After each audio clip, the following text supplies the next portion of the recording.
Hi everyone, welcome to my video Priya's world with அம்மா. இந்த வீடியோவில் உங்கள் கூட வந்துட்டு ஒரு 2 ரெசிபி வந்துட்டு ஷேர் பண்ணிட்டு வந்திருக்கேன். அது என்னன்னு பார்த்தீங்கன்னா, மரவள்ளி கிழங்கு வச்சு தான் செய்ய போகிறேன். மரவள்ளி கிழங்கை நான் சும்மாவே வந்துட்டு பாயில் பண்ணி கொடுத்தா என் பிள்ளைங்க சாப்பிட மாட்டேன்றாங்க. ஆனால் சக்கரவள்ளி கிழங்கு தான் சாப்பிடுவாங்க. ஸோ மரவள்ளி கிழங்கு சாப்பிட மாட்டேன்றாங்க. அதனால அது கூட அதை வந்துட்டு நான் வேற மாதிரி வந்துட்டு செய்யலாம் அப்படின்னு பிளான் பண்ணிட்டு, இப்போ அதை எடுத்து கட் பண்ணிட்டு அதோடைய தூள் ஃபுல்லாக சீவி எடுத்துட்டு சின்ன சின்ன பீசஸாக கட் பண்ணி எடுத்துக்க போகிறேன். நான் பிளான் பண்ணினது வந்து பார்த்தீங்கன்னா, இது வந்துட்டு ஒரு தோசை மாரி பண்ணலாம் அப்படின்னு சொல்லிட்டு தான் யோசிச்சு நான் கட் பண்ணிட்டு இருந்தேன்.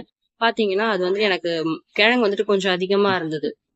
அந்த தோசைக்கு நம்ம செய்ய போக மீதி கிழங்கு இருந்ததுனால, அத நான் வந்துட்டு அ எ குச்சி சிப்ஸ் மாரி போட்டுறலாம் அப்படின்னு சொல்லிட்டு, டக்குன்னு வந்துட்டு சடனா பிளான் வந்துட்டு அப்படி மாறி குச்சி சிப்ஸ்க்கு வந்துட்டு ஃபைனலா ரெடி பண்ண ஆரம்பிச்சுட்டேன். இப்போ இந்த சின்ன சின்ன பீசஸும் கட் பண்ணிட்டு இருக்கிறது வந்து பார்த்தீங்கன்னா, நான் வந்துட்டு அந்த தோசைக்கு வந்துட்டு ரெடி பண்ணது போக, மீதி வந்துட்டு அந்த குச்சி சிப்ஸ்க்கு கொஞ்சம் கட் பண்ணி வச்சிருக்கேன். அது இல்லாம 2 கிழங்கு வேற இருக்குது. ஸோ, இப்போ தோசைக்குன்னு நம்ம கட் பண்ண மாவ அப்படியே எடுத்து ஒரு பவுல்ல போட்டு ஓரமா வச்சுட்டு, நெக்ஸ்ட் வந்துட்டு குச்சி சிப்ஸ்க்கு ஏத்தா மாரி மெல்லிஸ் மெல்லிசா நீள நீளமா கட் பண்ணிட்டு இருக்கேன்.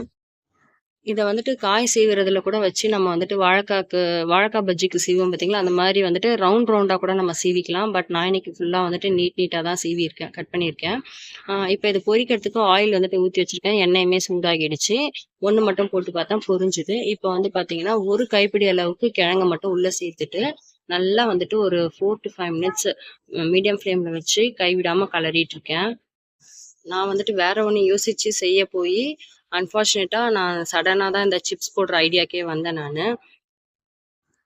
இத வந்துட்டு பார்ட் 1ஆ வந்துட்டு இந்த வீடியோல வந்துட்டு சிப்ஸா குடுக்குறேன். பார்ட் 2ஆ வந்துட்டு நான் பிளான் பண்ணி வச்சிருந்த அந்த தோசையா வந்துட்டு செகண்ட் பார்ட்ல குடுக்குறேன் நானு. அப்படி பிரிச்சு குடுக்குறேன். இப்போ வந்து பார்த்தீங்கன்னா, சிப்ஸ் நல்லா ரெடி ஆயிடுச்சு. இந்த சிப்ஸோட கிரிஸ்பினஸ் சவுண்ட் வந்துட்டு உங்களுக்கு குடுக்கணும்னு நெனச்சேன். பட் அன்பார்ச்சுனேட்டா வந்துட்டு எடிட் பண்ணும்போது அந்த சவுண்ட் கட் ஆயிடுச்சு. ஓகே. இப்ப வந்து பார்த்தீங்கன்னா, ஃபைனலா இது கூட வந்துட்டு ஒரு 1/4 டீஸ்பூன் அளவுக்கு உப்பு, ஒரு 1/4 டீஸ்பூன் அளவுக்கு சில்லி பவுடர் வந்துட்டு சேர்த்து நான் நல்லா மிக்ஸ் பண்ணி வச்சுக்கிட்டேன். எனக்கு வந்துட்டு குச்சி சிப்ஸ் ரொம்ப பிடிக்கும். கடையிலயும் வாங்கி சாப்பிடுவேன். பட் ஆனா, இது வந்துட்டு நம்ம பண்ணினது வீட்ல செஞ்சிருக்கோம் அப்படின்ற ஒரு சாட்டிஸ்ஃபேக்ஷனோட ரொம்ப ஃப்ரெஷ்ஷா சாப்பிடவும் டேஸ்ட் ரொம்ப சூப்பரா இருந்தது. ஓகே. இது வந்துட்டு பார்த்தீங்கன்னா, கொஞ்சம் வந்துட்டு ஆல்ரெடி காலி ஆயிடுச்சு ஃப்ரை பண்ணிட்டு இருக்கும்போது. சரி, மீதி வந்துட்டு பிள்ளைங்களுக்கு ஸ்நாக்ஸ் பாக்ஸ்க்கு குடுக்கலாம் அப்படின்னு சொல்லிட்டு ஒரு ஏர் டைட்டான டிஃபன் பாக்ஸ்ல போட்டு எடுத்து வச்சுட்டேன்.